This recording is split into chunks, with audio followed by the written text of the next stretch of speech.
Magical source. Mystic force. Hello guys. I'm here to give my review of Power Rangers Mystic Force. This was a very interesting series to watch in a way, because there's a lot of elements from past Ranger seasons in here, but I think some of them are not done all that well. So, and keep in mind, after the fairly good season of SPD, this was its follow-up. So, was it any good? Well, we're about to find out. So sit back, relax, grab yourself a drink if you want, because we're tapping into the magical source of the Mystic Force. Mystic Force's debut episode is called Broken Spell, a two-part premiere, in which we start by seeing someone's arriving in the town of Briarwood. His name turns out to be Nick Russell. He's arriving in Briarwood for some reason. I believe it's because I really don't know. I don't think they ever explained why he was in Briarwood, because he had been living with other people. And well, actually it is explained. He's on his way to live, I believe it said his cousin or his sister or something like that. Anyway, we then cut to the Rockporium, which is a music store where the other four people who will become Rangers live. Xander Bly, Chip Thorne, or they work here. Xander Bly, Chip Thorne, and Madison and Vita Roca, who are sisters. So, on top of that,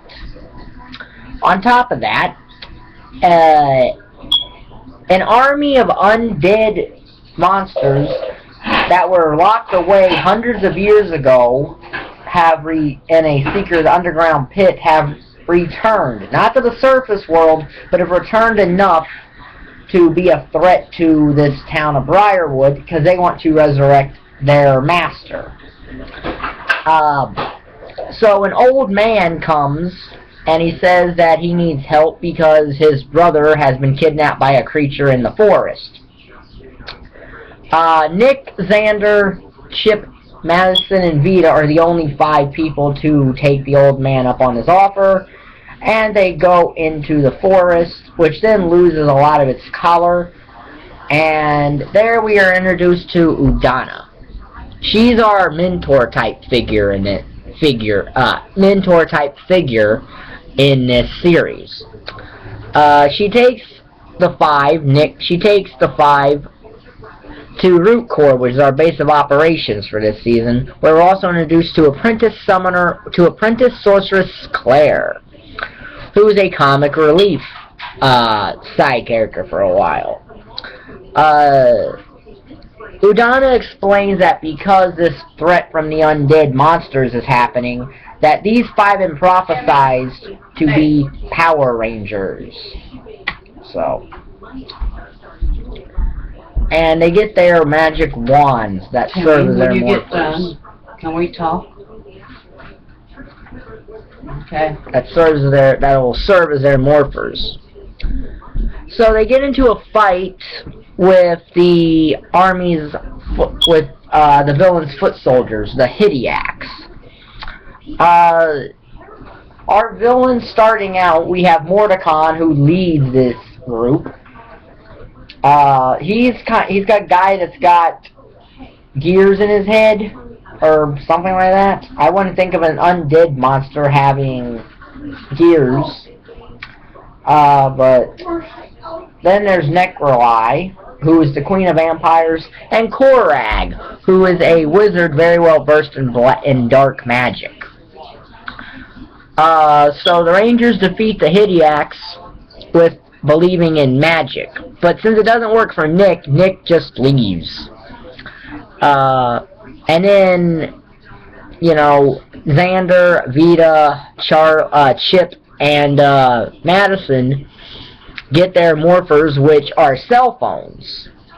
Now, cell phone morphers are not something I've always liked, but they make sense here because carrying around a wand doesn't make any sense.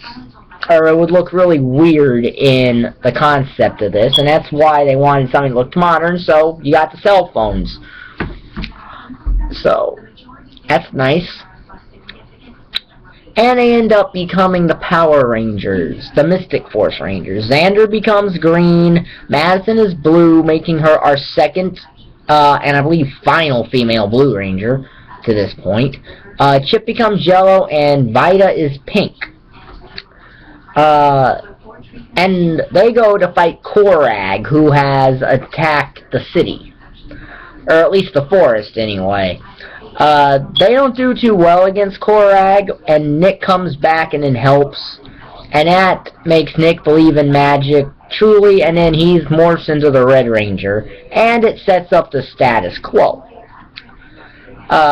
So in the next episode, the Rangers get their Zord power. Well, they get it here, but the Zords here are odd to me. Because the Zords are the Rangers themselves. They're called the Mystic Titans. Nick's Mystic Titan is the Mystic Phoenix. Xander's is the Mystic Bull. Chip's is the Mystic Condor. Madison's is the Mystic Mermaid. And Vita's is the Mystic Nymph, or something like that. And each of the Rangers have an elemental property. Nick is a fire elemental property. Xander is a forest elemental property in a way. Chip is a lightning elemental property. Madison is a water elemental property. And Vita is a wind elemental property. So weird, isn't it? Because now you're dealing with it's just weird, because now each of these Rangers have an elemental property that no Ranger team has ever really had before. Well, you could count Lost Galaxy, but those things weren't really a part of their powers. Anyway, after getting a spell code, they can call their Megazord the Legend Megazord, or the Mystic, whatever. I don't know these Megazord names too much. So the story continues after all of this. The story continues with the episode The Gatekeeper. Because there's a lot of filler between all this, but then we get the episode The Gatekeeper, which is a two-part episode, in which Mordecai wants to raise the pit up. And only the Gatekeeper can do that. So Mordecai sets out to find the Gatekeeper by using an oracle who says that the Gatekeeper is someone close to the Rangers. Necroi at first thinks it's the Rangers' boss, Toby, based on a assumption from her daughter Lily, who we found out in a couple episodes beforehand was her daughter. That turns out to be false, and it turns out that the Gatekeeper is Claire, because Claire is the daughter of the original Gatekeeper who sealed the pit centuries ago. Neela. She is Udana's sister, so Claire is Udana's aunt. Or, Claire's Udana's niece, excuse me. Eventually, Mordecai ends up kidnapping Claire and forcing her to bring the pit to the surface. But as the Gatekeeper, Claire has her own kind of morph form. So that's interesting. Eventually, though, the Rangers defeat and destroy Mordecai, and Claire uses the last of her powers, the Gatekeeper, to seal the pit back down to the underworld. So then the story continues with the episode Long Ago, in which Necroli has found a cave that is magically sealed and can only be opened with good magic. So she tricks the Rangers into breaking the seal, and she goes in there and she steals a mummy. The mummy is Imperius, a mystic warrior who was once called Kalendor, who turned on the Mystics. And Imperius becomes our new villain for a little bit. Also in that cave is a lamp and a frog. The frog follows the Rangers back to Briarwood, and they rub the lamp, and out comes a cat genie called Gingy. I'll get into Gingy a little bit more later. Madison, in the wake of a monster attack, after they defeat this monster, Madison kisses the frog, and he is revealed to be Daggeron, the Solaris Knight, and one of the legendary mystics and the Solaris Knight. And it turns out that Gingy's lamp is the Solaris Knight's weapon. Now, the Solaris Knight's very interesting because he himself is not his Zord. His Zord is the Solar Streak, which is a train that becomes a Solar Streak Megazord. This is kind of weird because if they can do an actual Zord for the Solaris Knight, they can do it for the actual Rangers, if you want my opinion. Imperius then gets the idea to disguise himself back as Kalendor and try to make it sound like Daggeron was the one who betrayed the Mystics, but that eventually fails. So, yeah. So, eventually, Imperius is destroyed by Daggeron, while the Rangers destroy another monster. But in doing that, it raises the 10 Terrors. I don't know all their names. I know 9. I know 9 of the 10 Terrors. First of all, Imperius is destroyed shortly after the episode The Dark Wish, in which the Rangers have gotten lazy and are trying to find the easy way out of every situation, including using their magic around the store. And it cost them Gingy, who falls into the hands of Imperius. So Korag, who thinks that that's not noble enough, sends the Rangers to find the Mystic Tribunal, who are the only people capable of reversing a genie's wish, because Imperius had used Gingy he had wished that the Mystic Forest Rangers did not exist, which is a really smart plan in a way. Also, there was this thing where the Rangers found a Dragonade. It turned out to be a Dragonade Fireheart, but I'll get into him in a little bit. But anyway, the Rangers find the Mystic Tribunal, which is made up of 3 tribunals: a white tribunal, a red tribunal, and a black tribunal. The black tribunal is immediately dismissive of the Rangers, the white one is more sympathetic, and the red one's more the balance between the red and the black. So they ask the Rangers why they should reverse the wish, and initially they refuse, until they see that the Rangers are fighting off the Hidiacs and the monsters without their powers, and that's when they realize that they learned their lesson about taking the easy way out, and they reverse Gingy's wish, which gives the Rangers their powers back, and they destroy the monster. And on top of that, they get their legendary mode, which is an enhanced mode that comes with staves and access to a new Megazord, the Manicore Megazord, which Nick becomes a Firebird, and the rest of the Rangers become a Lion, and it forms a Manicore Megazord. Right after this is when Imperius is destroyed by Daggeron during a bound battle. And that brings us to our final group of villains, the 10 Terrors. And the 10 Terrors, while I don't know all of them, I do know 9 of them.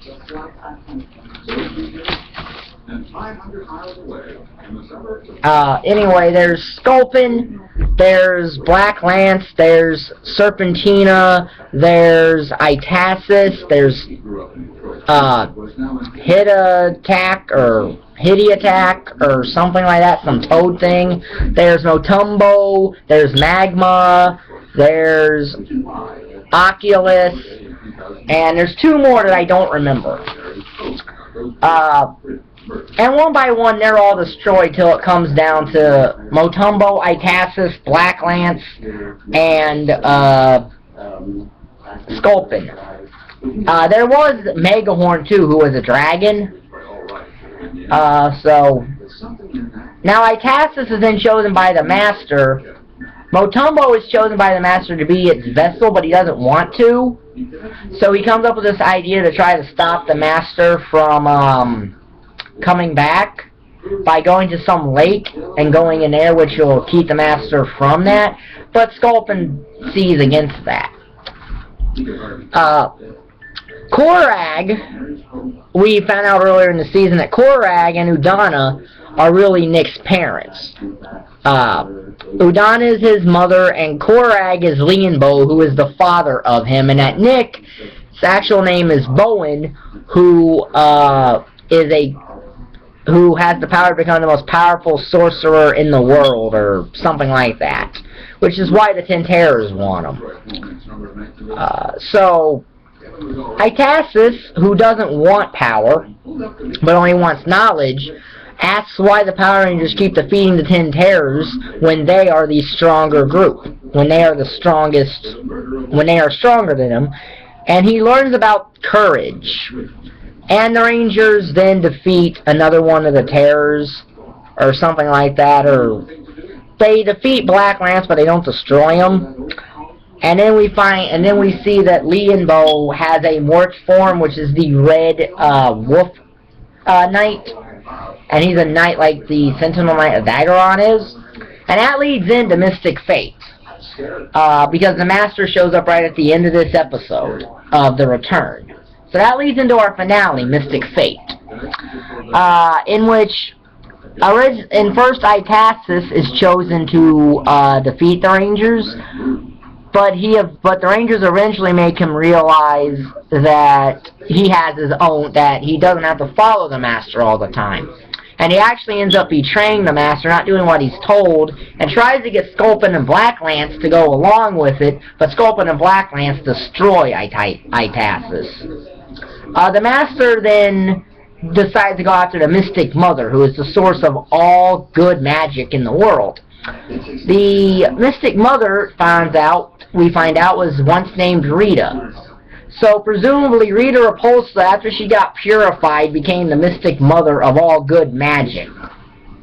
Okay, that's kind of weird because this doesn't mention Lord Zed at all. But that's something different. So Daggeron and Daggeron and Lianbo go to try to stop the Master from destroying the Mystic Mother, but he knocks their night forms off and then he eventually destroys them. Or defeats them or kills them, however you want to really look at this. The Master then transports the Rangers to his dimension, where he eats most of their power, their legend power, and he takes away the Manicore Megazord, and I think they even take away the first Megazord. But they got their helmets off, and Nick wants to give up, but Madison tells him no because he's been the heart and the leader of this team. So Nick eventually decides not to give up, and eventually, using the remainder of their magic, the Rangers escape the Master's dimension. But with no magic, there's no real way to fight the Master. Well, it turns out that Udana comes back, because what happened is Necrolai had revived Itasis, because Itasis was the only one who had shown Necrolai any friendship in a way. And Itasis then destroyed Sculpin, because, see, the Rangers had already destroyed Black Lance, so then Itasis and Necrolai worked together to destroy Sculpin, and that's the 10 and all that.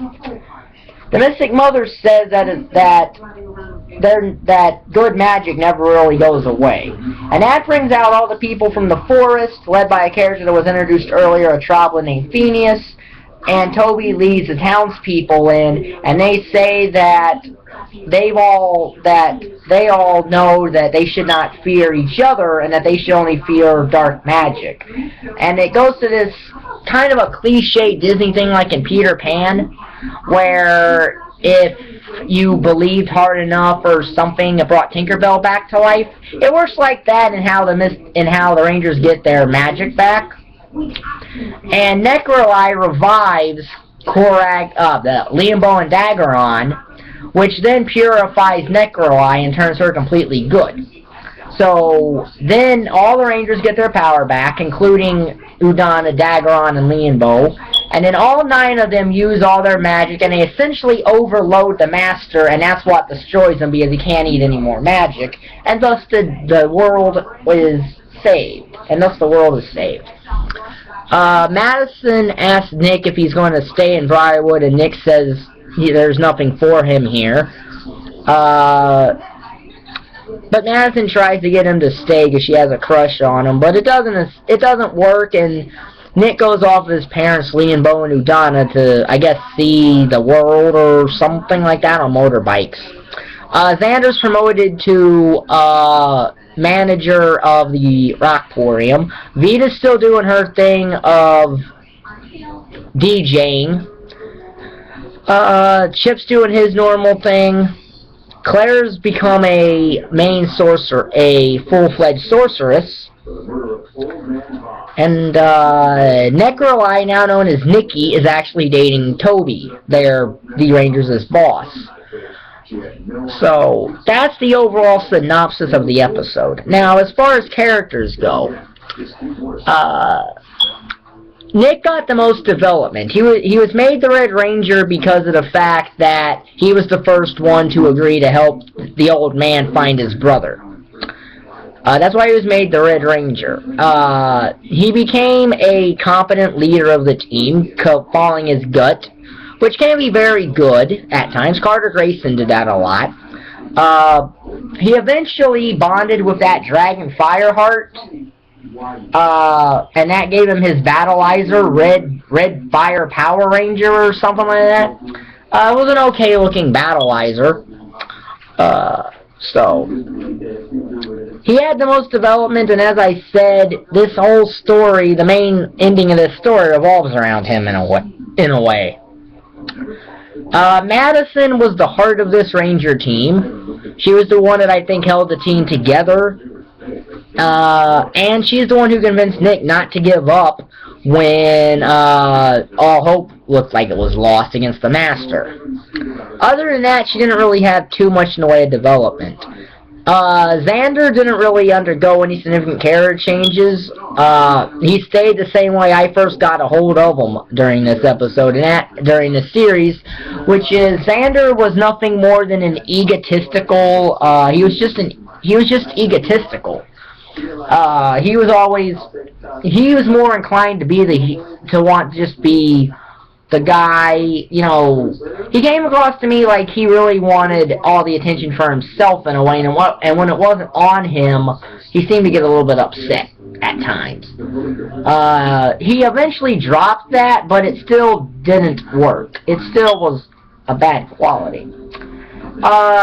Chip, as a character, he's a combination of Billy, Dustin, and Ethan, but he never really underwent anything significant in character. So, his best episode, though, was this episode where Vita got turned into a vampire, and it's the one time that you really understood the relationship that Vita and Chip had, but that's about it. So, and then Vita is nothing more than a tomboy.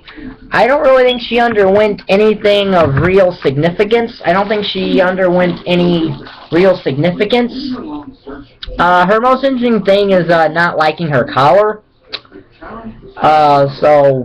Then there's Udana. Udana's the White Ranger whose power comes from her snow staff, which eventually gets stolen by Korag. So then she fills in the mentor role. And as a mentor, she's a lot like Doggy Kruger in a way from SPD.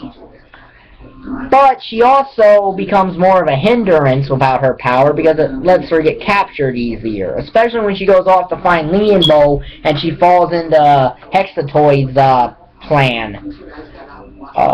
So Daggeron's a very interesting little character. Daggeron's an interesting character. Because as a Solaris Knight, he has his own Zord, which is kind of weird. And also, out Vudanagon, he serves as a mentor figure too. So, and that's really all there is. His relationship with Gingy is the biggest part of his character, and it's primarily because they formed this bond when they were trapped in that cave together all those years. That's really the main crux of Daggeron's character is his relationship with Gingy. Leonbo, who does eventually join the Power Rangers, he doesn't really contribute anything to the team because he joins very late. Most of his development and stuff came when he was Korag. And Korag was a very noble bad guy who wouldn't fight any Ranger unarmed, and he didn't want to really destroy him. And I really attribute that to the fact that he was still partially Leonbo. So he doesn't really contribute much to the overall team. As far as the comic relief goes, you know, Claire started out as a pure, clumsy sorceress, and her comic relief oftentimes got her in trouble at times. But after the episode The Gatekeeper, she became more competent and confident in her powers, and her plans didn't backfire, and her spells didn't backfire as much. And she became more of an asset. Lily was this person who, at first, she was comic relief, but she also could be kind of petty.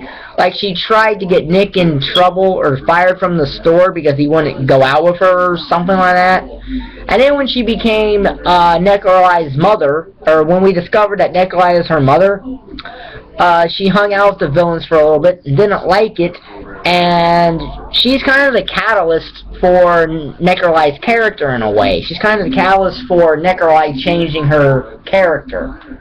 So, you know, she still doesn't really contribute anything. And also, neither does Phineas. Phineas is primarily just there for comic relief.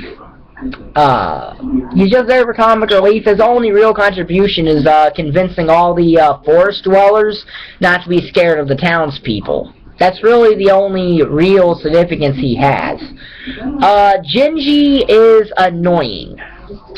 I did not like Gingy's character. His voice was annoying, and really he doesn't do anything. After his wish, his only purpose is to help the Solaris Knight. After the Rangers use their one wish, his only purpose is to help the Solaris Knight. And he doesn't contribute anything either to overall to this plot, to this series. And the biggest problem in this series is the villains. The villains in this season are kind of like Lightspeed Rescue, but in a different way. Their motivation is the same. In Lightspeed Rescue, you know, they wanted to resurrect Queen Banshira, who is their queen.